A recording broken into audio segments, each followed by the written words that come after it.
fill his shoes, and we thought that was really impressed with the weather broke for us. After a very nice, a beautiful morning. Keep going down. It's the one down. Those families, those classmates, Okay. other friends of Joe's who are here. What's the next one? I want to thank you all for being with us this morning. I like to think of this occasion as a time to celebrate bringing Joe back to the side of his beloved Irita. Please pray with me. Okay, just hold me still. Lord, we have many reasons to be thankful for Joe's life and what he meant to our lives. His coming here honors his devotion to and sacrifices for Irita, just as her presence here symbolizes her devotion and support for Joe. Joe's choosing this as his final resting place demonstrates his devotion to the Coast Guard, to the Coast Guard Academy, and to his classmates. I know that Joe's family members, of whom many I see have joined us this morning,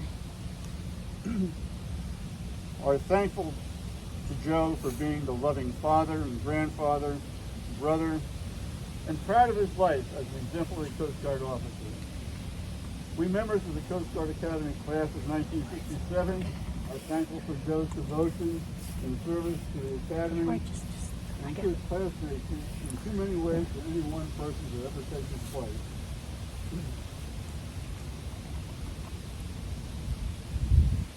We also are thankful for his heroic devotion to and performance of his Coast Guard duties. I pray that each of us who knew Joe can take some lessons from how he lived his life, well lived, and apply it to make ourselves a better person. As I believe Joe would, I offer this prayer in the name of the Lord and Savior, Jesus Christ. Amen. Just hold it still. Thank you, Roger. Here on this spot, Joe and Irita did choose to rest together in eternity, and we're here to acknowledge the first step in that journey. Joe's brothers, Mike and Bob, his sister Eileen, his daughters Stephanie and Brian, and Melissa and Steve, along with the grandkids, Jack and Emma, and Abby and Drew, are here to share their memories. An inurnment ceremony is meant to be solemn, but upbeat. And we are truly grateful to have been able to share, we're truly, who wrote this? Anyway, even though we'll sorely miss Joe and Irita, we're truly grateful to have been able to share many life experiences with them. At this point, we'd like to offer a visible symbol of the unique contributions Joe and Irita made to the class and to the Academy. And Rick Larrabee is here to give us some details on our efforts. Rick? Oh, yeah. Good morning, everybody. After Irita passed away, Stephanie shared with us a story. She and her dad were up here right after that to visit Irita, and Joe had some mobility problems at that point, and they were desperate for some assistance with a wheelchair and couldn't find one. And eventually, with some help from the Alumni Association, they were able to get one from the hospital, and they were able to visit. After Joe passed away, several of us got together and said, you know, we really need to do something to honor both Joe and Irita for all the work they did for us and for their support of the Academy. And Stephanie's little story about their problems sort of headed us in the right direction. And so as a result, we've gotten the Alumni Association to help us. We've purchased a wheelchair in their name, and it's over here. The embroidering has not been finished yet, but it will be, and it'll read in memory of Joe and Irita Angelico from the class of 1967. And it's one of those things that I think both of them would appreciate. And That's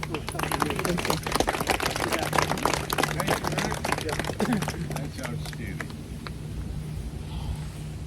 At this point, I'd like to ask Melissa Gurgis, Joe's daughter, to share some experiences and information, good information, about her parents that we might not know.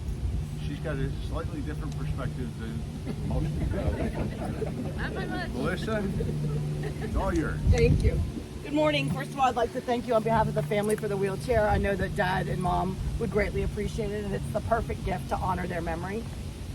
On behalf of my sister and our families, my aunt and uncles, thank you for being here this morning. When I tried to write words similar to these in May, I struggled with how I was supposed to convey my love and admiration for a man who was larger than life to me. There are so many things I want to tell you about his love of family, his fierce loyalty, and his devotion to my mother. All of you here today are aware of these qualities. Everyone who crossed at Dad's path became a member of his family. It started with his parents and siblings, then his Jesuits classmates, his Coast Guard classmates, his wife and children, grandchildren, and cousins, nieces, and nephews. Most of you knew of his great loyalty to Jesuit High School, and it's the reason we held his memorial service there in June. He loved being a Blue Jay and never stopped tirelessly recruiting every male member of his family to attend. Steve had mentioned to me shortly after Dad passed that there was a cardinal on his car that morning, and he had said hi to Dad. Unfortunately, I had to contradict him because there was no way Dad was coming back to visit as any other bird than a Blue Jay. His other great loyalty was to the United States Coast Guard Academy. His 22 years in the Coast Guard shaped the man he continued to be long after he retired. Dad loved being a sailor and being on the water. He always enjoyed showing off his sea legs, even to those of us with our head hanging over the side of the boat from seasickness. His commander voice was always in the background in everything he did and will continue to guide me for the rest of my life. Dad continued to be a leader among his classmates even after retirement and was very proud to be your class correspondent for many years, along with being the reunion organizer. He is definitely here with you this weekend. We all know of his storytelling ability. Every story Dad told had to begin at the beginning. It didn't matter if it was the first time he told the story or the 300th time. No details were ever skipped. Over the last 2 years, both Aunt Eileen and I went to many doctor's appointments with Dad. When any doctor walked in the room and asked Dad what brought him to the hospital or when his discomfort began, we would shake our heads and roll our eyes because we knew the story would begin back in 1993 at his first heart issue. God bless Dad with many doctors who patiently listened while he went through the entire timeline. Dad's memory also served him very well in another area, his competitive spirit. Dad loved to play games, any game, from playing organized sports as a youth to playing card games with friends, board games with family, or Scrabble with Jack, Abby, Emma, and Drew. Dad could turn anything into a competition. Math was always something Dad and I bonded over. Numbers are our friends. We enjoyed sparring over mathematical formulas without using a calculator. Many kids cannot wait until they can beat their parents in a pickup game of basketball or win at Monopoly. For me, it was being able to do a mathematical equation faster than my dad. I think it was bittersweet for both of us the first time I did. Emma was always the one who was up for a game of Scrabble with Dad. The grandkids were the only people he ever allowed to use the Scrabble dictionary when they needed help, the love of a grandfather. Each of the kids took pride when they were finally able to win against Grandpa, and I think Grandpa was proud on those days also. Dad lived life like it was an adventure. His adventures often involved dragging Mom around the country to some new destination. Imagine this, a man, his disabled wife, 4 teenagers, and 2 children under the age of 6, all in an RV headed through Tennessee. It sounds like a National Lampoon's movie, and at moments rivaled a plot from those films. Fast forward 25 years later, and the same man took his wife and her BFF on a yachting trip around the Virgin Islands. Dad never let Mom's disability hinder their ability to live life to the fullest. Those adventures weren't always travel-based. He was always willing to try new things and wasn't afraid to fail. Besides owning an HR Block franchise, Dad had tried his hand at direct sales and even got in on the .com boom with his own remote-control boats website. Not everything he touched turned to gold, but he always got up and tried again. One of the memories that I have been recalling over the last few weeks is our Sunday mornings at home. Most Sundays began with Dad joyously waking Stephanie and I up with a rousing rendition of Reveille. After Stephanie and I had heaved out and triced up our beds, the whole family would gather in our galley kitchen to make homemade biscuits with Neil Diamond albums playing on the stereo system. The day would unfold to an endless session of folding clothes, or perhaps we would go stomp aluminum cans, or change the oil in a car, and then come back inside to help Mom cook in the kitchen. While Dad was blessed with the sugar and spice of 2 girls, he did not miss out on having any male helpers around. I take pride that Dad did not raise us with stereotypical rules. He taught Stephanie and I how to do yard work, car care, and basic household repairs along with the cooking and cleaning. If a job needed to be done, it was going to happen on Sunday. Stephanie and I both lamented those early Sunday mornings, but looking back, now those Sundays are very much a part of who I become. However, Sundays were completely different in the fall. Stephanie and I learned very early that Sunday afternoons during football season were reserved for the Saints. Dad would be on his knees in front of the TV in the den. He would have his oversized earphones on with the coiled cord that reached 20 foot to the stereo, listening to Wayne Mack giving the play-by-play while yelling at the TV. We were trained that you did not try to talk to Dad or walk in between him and the TV during the games. It's funny what memories you recall in times like these. I was born at 3 a.m. and apparently decided for the first 9 months of my life that 3 a.m. was a great time to be awake and insisted that others should be also. So my dad took it upon himself from about the time I was 10 until my 30th birthday to wake me up every year on my birthday at 3 a.m. If we weren't in the same house, inevitably the phone rang at 3 a.m. Just wanted to say happy birthday. The only reason he stopped is because he didn't want to wake up his precious granddaughter Abby in the middle of the night. I didn't know I missed that phone call until I realized that there won't be any more phone calls saying, "Hi dudes, it's Dad. Give me a call when you get this message." What I missed the most has surprised me. It's the way his smile and laughter would make his cheeks turn a rosy red and his eyes smile. His eyes didn't smile very much after Mom passed away, but there were a few moments of joy when reminiscing about the past or playing games with the grandkids. Dad had many roles in his life: son, brother, classmate, sailor, soldier, father, and grandfather. I don't think he cherished any role more than the husband to my mother. Everyone in attendance today could agree that he was utterly devoted to her and stood by her side for 53 years. While most of us would have wished he waited a little longer to get back to her, we understand. He kept her waiting as long as he could. Now they are reunited together. Dad knows that we will all miss him and know that we will see him again. So for now, I wish to my father calm seas, fair winds, and Godspeed. Thank you very much.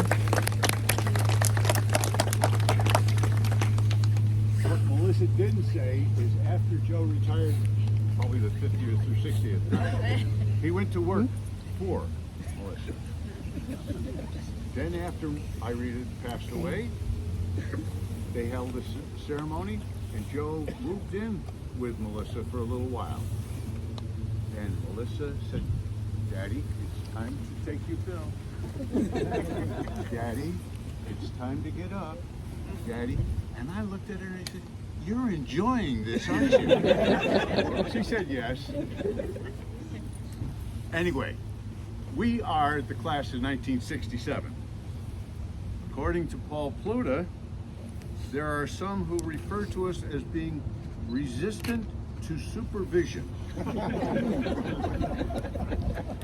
As we well know, Joe was a volunteer and a planner, probably starting when he was still young, but certainly he honed his skills here at the Charm School for Boys on the Thames River.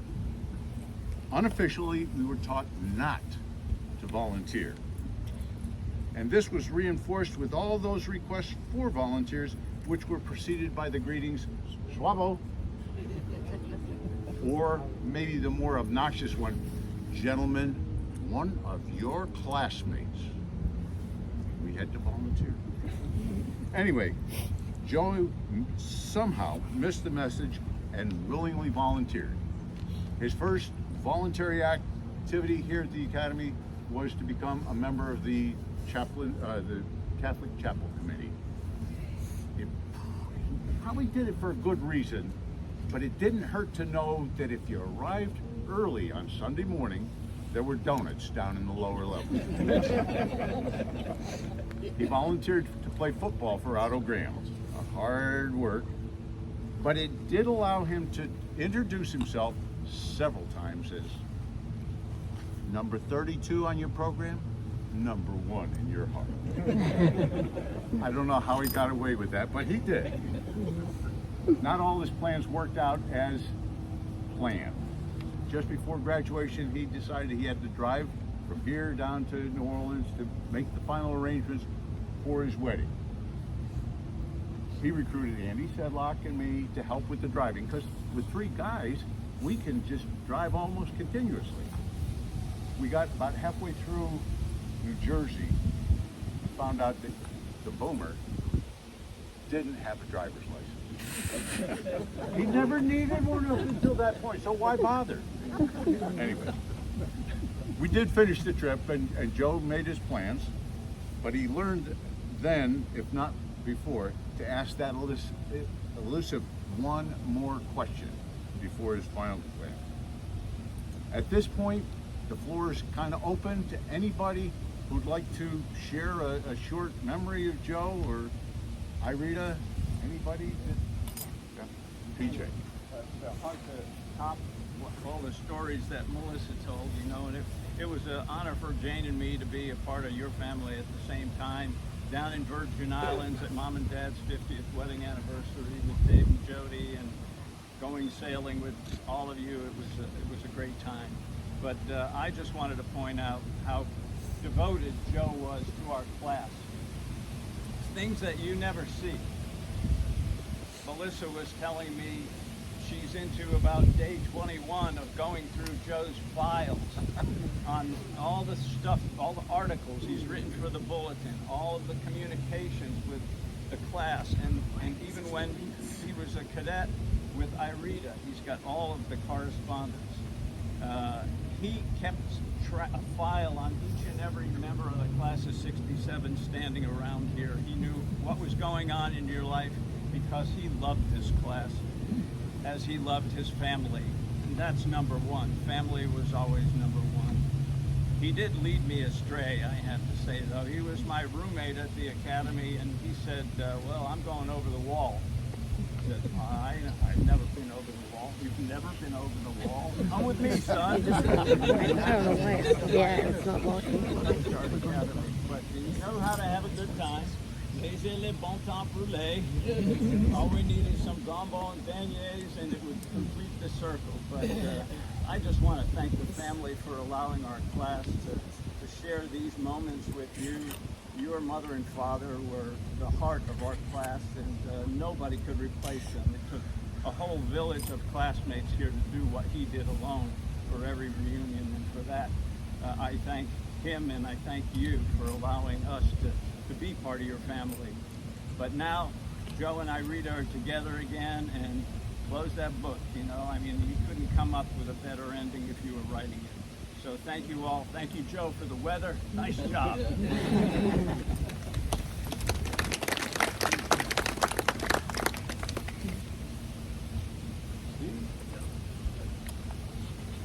I'm Steve Schember, and I'm a little I don't know why. different slant than my friend Joe. Joe and I played football together for 4 years on that field over there.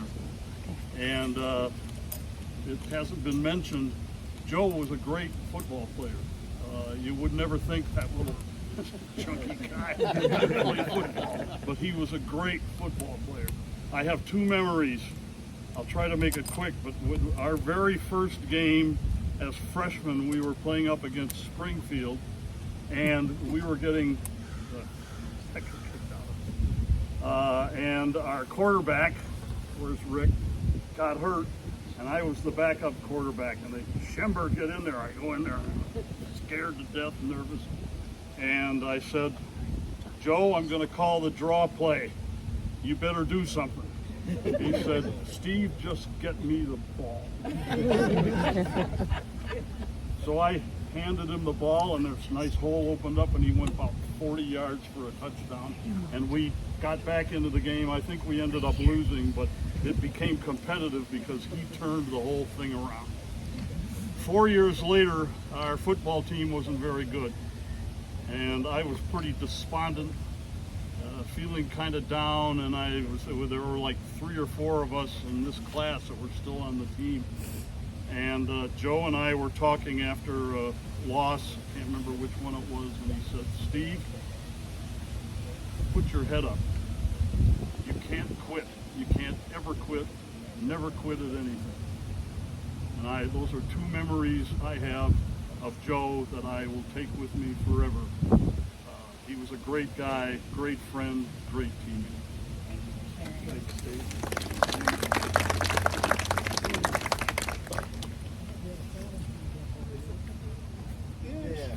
You talked about that 24-hour drive down to Louisiana.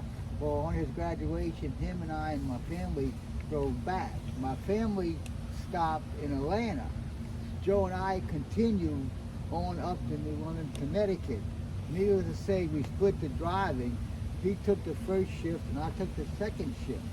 So I don't know where we were, but I was driving and we got up to New London and he says, "What time is it?" I said, we made it in time.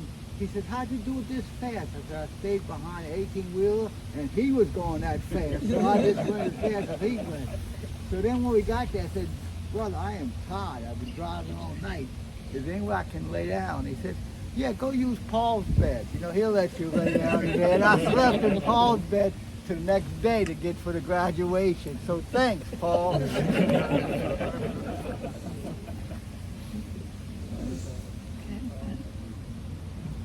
Any other comments that would like to be made? Floor is open. I hope not. Did Joe take anybody else's wife and daughter to the Mardi Gras fountain like he took mine? Never let me forget it. One time, I think it was our 3rd class year, our class advisor, who was a commander, of course that was next to God at least, his daughter had an exchange student. Joe asked his daughter to one of the formals. Who would ask an officer's daughter to a formal? Particularly one that would know you. That was Joe. I have a story I want to share. I came here, I live in Texas now, and Dad and Melissa live in Louisiana. So Dad and I came here in March, I saw him in March, and then I saw him again for Easter. And then he passed away about 3 weeks after Easter. So we're reaching out to cousins and just letting them know, which there's a multitude of them in our family. And I spoke to one of them, and he sent me this text. "Hey, just thinking of a great last memory of your dad. Easter Sunday, just before everyone was picking up, he had this cookie cake. He offered it to my family. My cousin Christopher has 3 little children, and wanted us to take it home for our kids. I walked over and thanked him and had a nice little conversation. What seemed like a small gesture at the time actually speaks to the constitution of the man your father was. He could have easily dumped it in the trash. Instead, he knew my kids would find joy in having it, and we did. That cake stayed fresh for days. I might have had more pieces than my kids, but no one needs to know that. Thank you again for calling me. I appreciate the connection. I know it's not easy calling everyone." So I told him I love my family. I said, "And funny grandpa," which is what I called him at this point, anecdote. The reason he was so insistent, I hadn't talked to my father, I just know this. The reason he was so insistent was so that he didn't end up taking that cookie cake home himself. So thank you. It may have given him a few extra days to have the closure he needed.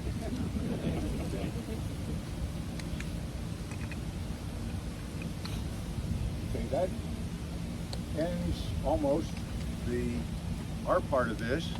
I'm going to turn it over to, many of you may remember Gary Thornton and his beautiful nightcaps.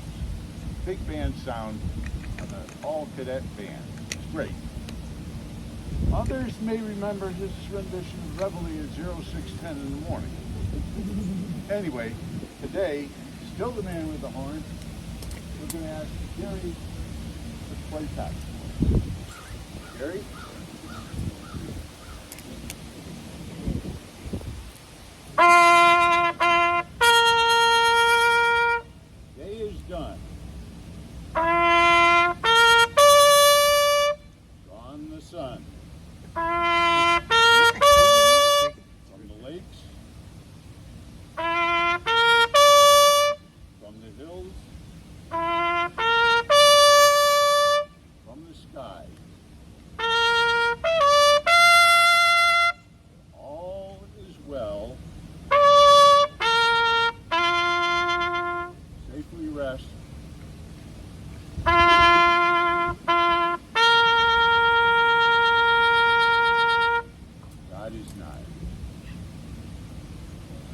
this point, I'm pleased to introduce Mr. Nicholas Fulton, the General Manager of Fulton Funeral Services and the Mortuary Coordinator for the Academy Columbarium.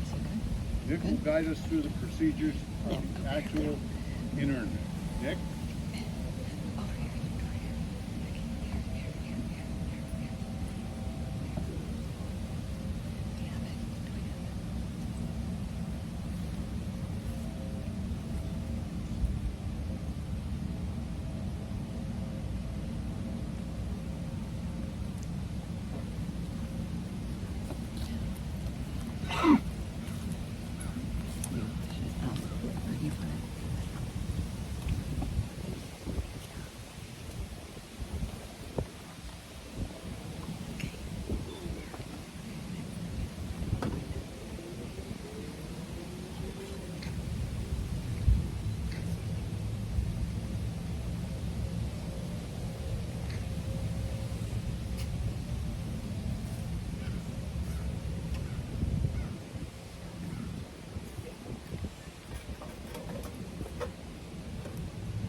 One last thought, and this is using Joe's final guidance for us all every time he wrote the class list, and with my sincerest apologies to those who actually speak and understand Cajun French. Laissez le bon aller. Let the good times roll. Right. Thanks, folks, for coming. Thank you. We enjoyed it. Thank you. Have a great weekend. Do you want the pictures? No, no. I'm an amateur. We greatly appreciate it. Handsome family. I'm going to turn this off, baby. You turn it off. I don't know how to A little turn it lengthy, off. huh? A little worried I'll about take it this. off, but turn Can't be I can brief. turn it off, you know?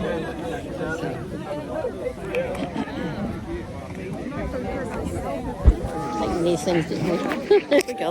Okay.